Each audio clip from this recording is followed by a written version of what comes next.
Welcome, everyone. As I call in from Fort Collins, Colorado, I want to thank Ivy for giving me this chance to talk to you. And thank you for all that you do to tell our story. I love to talk about youth science, and I wish I could be there to show my enthusiasm for all that you do well. But let's start with this. What if I and you and every student woke up every morning and lived their purpose? Well, purpose to me is about giving and growing. And if I can give my best to using my competitive advantages, look at the things that I can do to shape the world. And what if I could grow by discovering and trying, armed with what I've learned about my aptitudes in terms of how they affect and influence my best ways to learn, how I process information, and how I learn new skills. See, historically, our field of career guidance was driven by this whole notion of self-reported interests. And we ask people to tell us what they do and don't like from their limited experiences.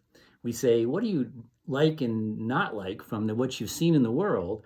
And because we often have limited experiences, we have really limited information to know what we might like. And by looking at our likes, we then make decisions about majors and programs and colleges. And we sometimes get caught in this idea about, well, what is your passion? Well, passion is really not a very good thing to work with, because if you have lots of passion or lots of interests, but no ability to deliver or capability to use your potential or understand your aptitudes, you're really kind of limited. Youth science changes everything we know about education because it's performance-based. If you can do something now, you can do it again. So the key is, if we can identify and assess what it is someone can do and perform, we know they can do it again. That's really quite wonderful, because those natural aptitudes and those natural strengths, that's what really drives success. I'm fortunate to be published by Pearson Publishing Company. We have a tool called the Career Decision Making System, used by over 20 million users. But it's a self-report interest tool, and interests have a downside, because interests without knowing your aptitudes really misguides people. It's only half the formula. To chase a passion or to pursue our interest, that's a hobby unless we have the aptitudes to really develop the skills to do it well. Aptitudes are really the key, but they're underutilized in decision making. And it takes you and I to tell the story for people to understand the power of youth science.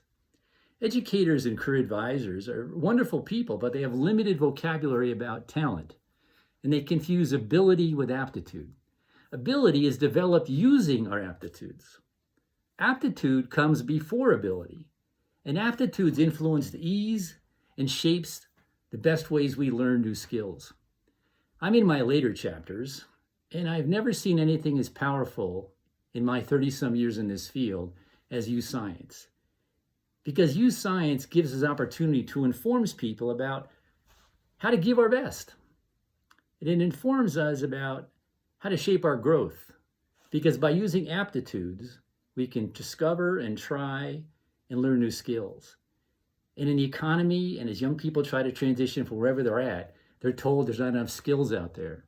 Well, if we could help tell the story how aptitudes really develop into abilities, and we could identify that aptitudes really help us know best how to learn, how to try and discover, and they shape the ease of the skills we need to learn, we'd all be much better off.